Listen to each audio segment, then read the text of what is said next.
नमस्कार मित्रांनो, स्वागत आहे तुमचं आपलं मराठी नेट कॅफे या चॅनलमध्ये. तर मित्रांनो, आज आपण पाहणार आहे 11वीचा ॲडमिशन फॉर्म हा कसा भरावा ऑनलाईन पद्धतीने, त्याचा हा व्हिडिओ तयार केलेला आहे. तर चला तर आता फॉर्म कसा भरावा यासाठी सुरुवात करू. सर्वप्रथम रजिस्ट्रेशन बटनावर क्लिक करायचं आहे. त्याच्यानंतर विथ महाराष्ट्र स्टेट या बटनावर क्लिक करून घ्यायचं आहे महाराष्ट्र कॅन्डिडेटने. त्याच्यानंतर तुम्ही फ्रेशर आहे, रिपीटर आहे का प्रिव्हियस ॲप पास आहे, तर त्याच्या पद्धतीने तुम्ही सिलेक्शन करून घ्या. 2025 पासआउट फ्रेशर सिलेक्ट करा. त्याच्यानंतर 10वी पास कोणत्या बोर्डमधून झाला तो बोर्ड या ठिकाणी सिलेक्ट करून घ्यायचा आहे. त्याच्यानंतर या ठिकाणी आपल्याला सीट नंबर टाकून घ्यायचा आहे. 10वीला कोणता सीट नंबर होता ते. त्यानंतर आईचं नाव टाकून घ्यायचं आहे. हे टाकल्यानंतर व्हेरीफाय नंबर या बटनावर आपल्याला क्लिक करून घ्यायचं आहे. म्हणजे खाली ॲटोमॅटिक आपलं इयर ऑफ एक्झामिनेशन आणि नंबर नेम या ठिकाणी ॲटोमॅटिक तिथं टाकलं जाईल. हे सर्व इन्फॉर्मेशन टाकून झाल्यानंतर आपल्याला email I D mobile number टाकून घ्यायचा आहे. त्याच्यानंतर खाली एक सिक्युरिटी क्वेश्चन विचारेल. जर तुमच्या लक्षात पासवर्ड राहत नसेल तर सिक्युरिटी क्वेश्चन विचारेल, तो सिक्युरिटी क्वेश्चन टाकून घ्या. त्याच्यानंतर पासवर्ड कन्फर्म पासवर्ड कॅप्चा वगैरे टाकून आपल्याला लॉग इन करून घ्यायचा आहे. तत्पूर्वी आपल्या email I D mobile number check करून घ्या. त्याच्यानंतर सिक्युरिटी क्वेश्चन वगैरे या ठिकाणी कोणता पण या ठिकाणी क्वेश्चन टाकून घ्या तुम्ही. त्याचं ॲन्सर आपल्याला पुढे लिहायचं आहे. सिक्युरिटी क्वेश्चन ॲन्सर या बटनात या ऑप्शनमध्ये त्याचं ॲन्सर लिहायचं आहे. ॲन्सर लिहून झाल्यानंतर पासवर्ड कन्फर्म पासवर्ड टाकून घ्यायचा आहे. या ठिकाणी आपल्याला खाली ॲन्सर या ठिकाणी मी लिहून घेतो तोपर्यंत. सिक्युरिटी क्वेश्चनचं ॲन्सर लिहून झाल्यानंतर खाली आपल्याला पासवर्ड आणि कन्फर्म पासवर्ड टाकून घ्यायचा आहे. त्याच्यानंतर खाली दिलेला जो कॅप्चा आहे तो वरच्या एंटर कॅप्चा या बटनावर टाकून घ्यायचा आहे तो कॅप्चा. त्याच्यानंतर रजिस्टर या बटनावर ओपन होईल. ते रजिस्ट्रेशन बटनावर आपल्याला क्लिक करून घ्यायचं आहे या ठिकाणी आपल्याला. तर या ठिकाणी सर्व इन्फॉर्मेशन टाकून झालेले आहे आपली. रजिस्ट्रेशन बटनावर क्लिक करून झाल्यानंतर असा इंटरफेस येईल. याच्यामध्ये आपल्याला लॉग इन आय डी दिसेल. हा लॉग इन आय डी या ठिकाणी आपल्याला कॉपी करून घ्यायचा आहे किंवा आपल्याला याचे प्रिंटआउट वगैरे काढून घ्यायचे. खाली प्रिंटआउट आणि डाउनलोडचं ऑप्शन आहे. हे डाउनलोड पण करून ठेवू शकता. त्याच्यानंतर प्रोसीड टू लॉग इन या बटनावर क्लिक करून घ्यायचं आहे आपल्याला. तत्पूर्वी तुम्ही प्रिंट आणि डाउनलोड करून घ्या. त्याच्यानंतर प्रोसीड टू लॉग इन या बटनावर क्लिक करून घ्यायचं आहे आपल्याला. त्याच्यानंतर आपण फॉर्म भरायला या ठिकाणी सुरुवात होईल आपली. तर या ठिकाणी आपल्याला लॉग इन करून झाल्यानंतर या ठिकाणी लॉग इन आय डी टाकून घ्यायचा आहे पहिल्या कॉलममध्ये. त्याच्यानंतर खाली पासवर्ड टाकून घ्यायचा जो मगाशी टाकला तो. एंटर कॅप्चामध्ये खाली दिलेला कॅप्चा टाकून घ्यायचा आहे. त्यानंतर कीप मी साइन इन या बटनावर क्लिक करून लॉग इन या बटनावर क्लिक करून घ्यायचं आहे. ही सर्व माहिती मी टाकून घेतो आणि तुम्हाला कंटिन्यू करतो. सर्व इन्फॉर्मेशन टाकून घेतलेले आहे. लॉग इन करून झालेलं आहे. त्याच्यानंतर पार्ट 1 या ठिकाणी आपल्याला भरून घ्यायचं आहे. या ठिकाणी पार्ट 1 ॲप्लिकेशन फॉर्ममध्ये यायचं आहे आपल्याला आणि पार्ट 1वर या बटनावर क्लिक करून घ्यायचं आहे. त्याच्यानंतर रजिस्ट्रेशन डिटेल्स या बटनावर क्लिक करून आपण फॉर्म भरायला सुरुवात करून घ्यायची आहे. यापूर्वी आपण भरलेली सर्व माहिती मागाशी दिसेल. त्याच्यानंतर नेक्स्ट करून घ्यायचं आहे. पहिलं पेज आहे तसंच, याच्यामध्ये कोणतासुद्धा बदल करता येत नाही. दुसरं पेज ओपन होईल. सर्व माहिती बरोबर बघून घ्यायची आहे, बरोबर आहे का नाही. त्याच्यानंतर 7 नेक्स्ट या बटनावर आपल्याला क्लिक करून घ्यायची आहे. ही आपली 10वीची माहिती या ठिकाणी दिसेल. कोणत्या शाळेमध्ये शिकला आहे, काय तुमची जन्मतारीख वगैरे सर्व या डिटेल्स वगैरे यातील दिसतील. या ठिकाणी बरोबर आहेत सर्व डिटेल खात्री करून घ्यायचे आणि 7 नेक्स्ट बटनावर क्लिक करून घ्यायचा. या ठिकाणी आपल्याला ॲड्रेस टाकून घ्यायचा आहे. आपला जो ॲड्रेस आहे तो ॲड्रेस टाकून घ्या. ॲड्रेसमध्ये ॲट पोस्ट वगैरे तुमच्या गावाचं नाव जे असेल ते वगैरे सर्व माहिती टाकून घ्या. त्यानंतर गावाचा कोणता पिनकोड आहे ते पिनकोड टाका. त्याच्यानंतर खाली राज्य सिलेक्ट करा, जिल्हा सिलेक्ट करा. त्याच्यानंतर खालच्या कॉलममध्ये तालुका टाका. त्याच्यानंतर पुढच्या कॉलममध्ये आपल्या गावाचं नाव टाकून घ्यायचं आहे. जे तुमच्या गावाचं नाव आहे ते गावाचं नाव टाकून घ्या. ॲड्रेसची इन्फॉर्मेशन पोस्ट टाकून झाल्यानंतर 7 नेक्स्ट या बटनावर आपल्याला क्लिक करून घ्यायचं आहे. या ठिकाणी सर्व माहिती मी टाकून घेतलेली आहे, तुम्हाला दाखवतो. 7 नेक्स्ट पण करून घेतलेला आहे. त्याच्यानंतर या ठिकाणी आपल्याला कास्ट कोणती आहे आपली ते सिलेक्शन करून घ्यायचं आहे. त्याच्यासाठी सिलेक्ट युअर कास्ट कॅटेगरी या बटनावर क्लिक करून घ्यायचं आहे. याच्यामध्ये तुमची कास्ट कोणती आहे ती कास्ट सिलेक्ट करून घ्यायचं आहे. त्याच्यानंतर तुमच्याकडे कास्ट सर्टिफिकेट आहे काय विचारेल, तर येस करून घ्यायचं आहे, नसेल तर नो करून घ्यायचं आहे. कास्ट सर्टिफिकेट कोणत्या जिल्ह्यातून आहे इश्यू ते आपल्याला सिलेक्ट करून घ्यायचं आहे. तर महाराष्ट्रामध्ये आहे. महाराष्ट्रामधून कोणत्या जिल्ह्यामधून तुम्ही काढलेला आहे तो जिल्हा सिलेक्ट करून घ्यायचा आहे खालच्या कॉलममध्ये. या ठिकाणी तुम्ही टाईप पण करून ते सिलेक्शन करून घेऊ शकता टायपिंग करून. त्याच्यामध्ये तुम्हाला कोणत्या कॅटेगरीमधून ॲडमिशन करून घ्यायचं आहे ते खाली कॅटेगरीमध्ये तुमचं कास्ट सिलेक्ट करून घ्यायचं आहे किंवा ओपनमधून जे तुम्हाला पाहिजे तसे सिलेक्ट करून घ्या. शक्यतो कास्टमधून आहे तर कास्ट सिलेक्ट करून घ्यायचं आहे. त्याच्यानंतर हे सर्व आरक्षण आहेत. यातलं तुम्हाला कोणतं आरक्षण लागू पडतं ते एकदा वाचून तुम्ही व्यवस्थित बघून घ्यायचं आहे. त्याच्यानंतर तुम्ही येस और नो प्रत्येक ऑप्शनला करून घ्यायचं आहे. शक्यतो हे बऱ्यापैकी हे सर्व ऑप्शन नोच येणार आहेत, कारण बऱ्यापैकी आरक्षण हे कोणाकडे नसतंच. तत्पूर्वी एखाद्याकडे आरक्षण लागत असेल तर तुम्ही या ठिकाणी येसवर नो करून घ्या. स्पोर्ट्समध्ये असाल तर स्पोर्ट्समध्ये येस करून घ्यायचं आहे. लेवल विचारेल, रँक कोणती आहे ते विचारेल. असेल तर येस करून ते इन्फॉर्मेशन टाका, नसेल तर नो करून घ्यायचं आहे. लास्टला विचारेल इन हाऊस कोटा. तर इन हाऊस कोटामध्ये काय तुम्हाला हॉस्टेलचं ॲडमिशन वगैरे पाहिजे आहे का, त्यासाठी लास्टचा ऑप्शन आहे इन हाऊस कोटा. जर तो तुम्हाला हॉस्टेल पाहिजे असेल तर येस करायचं आहे, नसेल तर नो करून घ्यायचं आहे. या ठिकाणी सर्व इन्फॉर्मेशन आपण टाकून घेतलेली आहे. त्याच्यानंतर सेव्ह नेक्स्ट बटनावर क्लिक करून घेऊ. त्याच्यानंतर आपल्याला 10वीचे मार्क्स वगैरे या ठिकाणी दिसतील. इंग्लिशचे आणि सायन्सचे मार्क या ठिकाणी दाखवतील आणि टोटल मार्क दाखवतील. हे सर्व खात्रीशीर बघून घ्यायचं आहे बरोबर आहे का नाही. जर बरोबर असेल तर सेव्ह नेक्स्ट बटनावर आपल्याला क्लिक करून घ्यायचं आहे. पहिला ऑप्शन आहे बघा इंग्लिश सब्जेक्टमध्ये किती मार्क्स होते ते या ठिकाणी दिसेल. दुसरा विषय सायन्समध्ये किती मार्क्स होते ते या ठिकाणी दिसेल. त्याच्यानंतर टोटल मार्क्स आणि ऑप्टन मार्क्स या ठिकाणी खाली दिसतील. लास्टचा ऑप्शन आहे बघा टोटल मार्क्स, ऑप्टेन मार्क्स आणि टोटल मार्क्स आउट ऑफ 500 पैकी 298 मार्क्स आहेत. टोटल पर्सेंटेज आहे 60%. हे सर्व बरोबर करून खात्री करून घ्यायचं आहे. त्याच्यानंतर सेव्ह नेक्स्ट बटनावर क्लिक करून घ्यायचं आहे. त्यानंतर या ठिकाणी आपल्याला आपलं डॉक्युमेंट्स अपलोड करायचे आहेत. पहिल्या कॉलममध्ये आपल्याला 10वीचं मार्कशीट अपलोड करून घ्यायचं आहे. दुसऱ्या कॉलममध्ये 10वीचा शाळा सोडलेला दाखला. तिसऱ्या कॉलममध्ये कास्ट सर्टिफिकेट आणि चौथ्या कॉलममध्ये अंडरटेकिंग स्टुडंट डॉक्युमेंट्स सबसेक्शन. या बटनावर आपल्याला हे डॉक्युमेंट अपलोड करून घ्यायचे आहे. याच्यामध्ये तुमच्याकडे 10वीचं मार्कशीट असेल, कास्ट सर्टिफिकेट असेल, पण शाळा सोडलेला दाखला नसणार आहे. तर शाळा सोडलेला दाखला नसला तर पण आता या ठिकाणी काय करायचं, तर खाली चौथा ऑप्शन दिलेला आहे डॉक्युमेंट्स डाउनलोड ऑप्शनवर क्लिक करून याची आपल्याला अंडरटेकिंग फॉर्मचा फॉर्मॅट डाउनलोड करून घ्यायचा आहे आणि तो फिल करून या ठिकाणी आपल्याला भरून घ्यायचा आहे.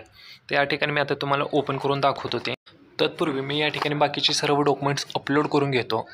पहिल्या ठिकाणी 10वीचं मार्कशीट म्हणजे जी आपली ऑनलाईन प्रिंट आहे ती ऑनलाईन प्रिंट अपलोड करून घेऊ. जर तुमच्याकडे ओरिजिनल असेल तर ओरिजिनल अपलोड करून घ्या. दुसऱ्यामध्ये आपण शाळा सोडल्याचा दाखला अपलोड करणार नाही कारण तो आपल्याला भेटलाच नाही. तर तिसऱ्यामध्ये कास्ट सर्टिफिकेट आणि चौथ्यामध्ये हे डिक्लेरेशन. हे जे डिक्लेरेशन दिसत आहे ते या पद्धतीने तुम्ही याची प्रिंटआउट काढायची आहे. या पद्धतीने भरायचं आहे. विद्यार्थ्याचे नाव, अर्ज क्रमांक म्हणजे आता मगाशी तुम्हाला मोबाईल आलेला अर्ज क्रमांक, जात टाका. त्याच्यानंतर अर्जमध्ये 10वी 11वी लिहून घ्या. त्याच्यानंतर तुमच्याकडे कास्ट सर्टिफिकेट आहे का असे विचारेल तर शहरामध्ये आहे लिहायचं आहे आणि अशी खून करून घ्यायची आहे. आणि SC कास्टला नॉन क्रिमिनल नसतंच त्यामुळे दोन्हीकडून नो करून घ्यायचा आहे. शाळा सोडलेला दाखला आम्ही नंतर अपलोड करणार आहोत तर त्यासाठी पहिल्या कॉलममध्ये अशी टिक करायची आहे आणि दुसऱ्या कॉलममध्ये आपल्याला डॅश करून घ्यायचं आहे. खाली दिनांक टाका, विद्यार्थ्याचे पूर्ण नाव, पालकांचे पूर्ण नाव लिहायचं आहे आणि त्यांच्या दोघांची सिग्नेचर करून घ्यायची आहे. या पद्धतीने हे डिक्लेरेशन भरून या ठिकाणी लास्टला अपलोड करून घ्यायचं आहे. म्हणजे त्यांना समजेल की आपल्याकडे शाळा सोडलेला दाखला आपण नंतर अपलोड करणार आहोत. ही सर्व इन्फॉर्मेशन करून आपण सेव्ह नेक्स्ट बटनावर क्लिक करून घ्यायचं आहे. त्याच्यानंतर आपल्याला 100 रुपयाचं या ठिकाणी पेमेंट करून घ्यायचं आहे. पेमेंट करण्यास सर्वांना 100 रुपयाचं पेमेंट आहे. पेमेंट करण्यासाठी आपण पे या बटनावर क्लिक करू. या ठिकाणी जरा वेबसाईट स्लो चालेल तर त्या पद्धतीने तुम्ही जरा इथं वेळ घालवा. या ठिकाणी आपल्याला व्हर्च्युअल पेमेंट ॲड्रेसमध्ये टाकायचं आहे. आपली UPI ID टाकून घ्यायचं आहे. UPI ID ते तुम्हाला माहीतच असतं, प्रत्येकाच्या मोबाईलमध्ये UPI ID असते, फोनपे, गुगल पेची. ती ID टाकून घ्यायची आहे आणि पे नाव बटनावर आपल्याला क्लिक करून घ्यायचं आहे. म्हणजे आपल्या मोबाईलवर एक रिक्वेस्ट येईल 100 रुपयाच्या पेमेंटची. तर ते पेमेंट आपल्याला मोबाईलमधून पूर्ण करून घ्यायचं आहे. मोबाईलमधून पेमेंट पूर्ण झाले या ठिकाणी आपल्याला बॅक किंवा रिफ्रेश बटन दाबायचं नाही. ते ऑटोमॅटिक आपल्याला 11वीच्या पेजवर रिलोड करेल. तत्पूर्वी या ठिकाणी आपण आपला UPI ID टाकून घेऊया. UPI ID टाकून झाल्यानंतर मी तुम्हाला पुढची प्रोसेस दाखवतो. या ठिकाणी पेमेंट कसं पूर्ण होतं ते. या ठिकाणी आपण UPI ID टाकून घेतलेली आहे. त्याच्यानंतर पे नाव या बटनावर क्लिक करून घ्यायचं आहे. तर या ठिकाणी आपल्या मोबाईलवर रिक्वेस्ट जाईल 100 रुपये पे करा असं एक रिक्वेस्ट जाईल. त्या मोबाईलवर ते पेमेंट आपल्याला या ठिकाणी पूर्ण करून घ्यायचं आहे. तर या ठिकाणी पेमेंट पूर्ण करून घेतो मोबाईलमधून आणि पुढची प्रोसेस दाखवतो. या ठिकाणी मी मोबाईलमधून पेमेंट पूर्ण करून घेतलेलं आहे. त्याच्यानंतर ॲटोमॅटिक या ठिकाणी बघा पेमेंट सक्सेसफुलचा या ठिकाणी मेसेज आलेला दिसून येईल तुम्हाला. या ठिकाणी सक्सेसफुल पेमेंटचा ऑप्शन आल्यानंतर आपल्याला काय पुढची प्रोसेस करायची या ठिकाणी आता आपण पाहून घेऊ. या ठिकाणी आपल्याला खाली स्क्रोल करून घ्यायचं आहे आणि डाउनलोड रिसिट या बटनावर क्लिक करून ही रिसिट डाउनलोड करून घ्यायचं आहे किंवा त्याचा स्क्रीनशॉट काढून ठेवलं तरी चालेल. त्याच्यानंतर नेक्स्ट या बटनावर क्लिक करून घ्यायचं आहे आपल्याला. नेक्स्ट या बटनावर क्लिक करून घेतल्यानंतर आपला ॲप्लिकेशन फॉर्म दिसेल. हा ॲप्लिकेशन फॉर्मची तुम्ही प्रिंट काढू शकता किंवा हा फॉर्म डाउनलोड करून ठेवू शकता. तर या ठिकाणी आपण हा फॉर्म आत्तापुरता डाउनलोड करून ठेवूया. त्याच्यानंतर आपण पुढची प्रोसेस पाहू. तर या ठिकाणी पाहू शकता फॉर्म हा इनकम्प्लीट आहे कारण हा फॉर्म आपण लॉक केलेला नाही. तर आता आपण फॉर्म डाउनलोड करून घेतलेला आहे. त्याच्यानंतर त्याच्यानंतर परत आपण एकदा फॉर्ममध्ये आतमध्ये जाऊ आणि हा फॉर्म आपण या ठिकाणी लॉक करून घेऊ. या ठिकाणी आपण डिक्लेरेशनच्या खाली हार्डली डिक्लेअरचा बटन आहे. या ठिकाणी पाहू शकता लॉकचं ऑप्शन या ठिकाणी पण दिसत आहे आपल्याला. तर या ठिकाणी येऊन आपल्याला डिक्लेरेशन फॉर्म ओपन करून या ठिकाणी लॉक ॲप्लिकेशन फॉर्म या बटनावर क्लिक करून घ्यायचं आहे. या ठिकाणी फॉर्म पाहू शकता तर या ठिकाणी फॉर्म हा लॉक झालेला आहे. फॉर्म लॉक झाल्यानंतर आपल्याला दुसरा पार्ट नंबर ओपन होईल. तो दुसरा पार्ट आपल्याला फॉर्म फिल करून घ्यायचा आहे. दुसऱ्या फॉर्ममध्ये आपल्याला कॅपराउंड कसा टाकायचा या ठिकाणी आपण जाणून घ्यायचं आहे. चला तर आता त्याची आपण प्रोसेस या ठिकाणी पाहून घेऊ. त्यासाठी परत आपल्याला डॅशबोर्डवर क्लिक करू. त्याच्या ठिकाणी पाहू शकता 2 नंबरला ऑप्शन आहे बघा, कॅप ऑप्शन पार्ट 2.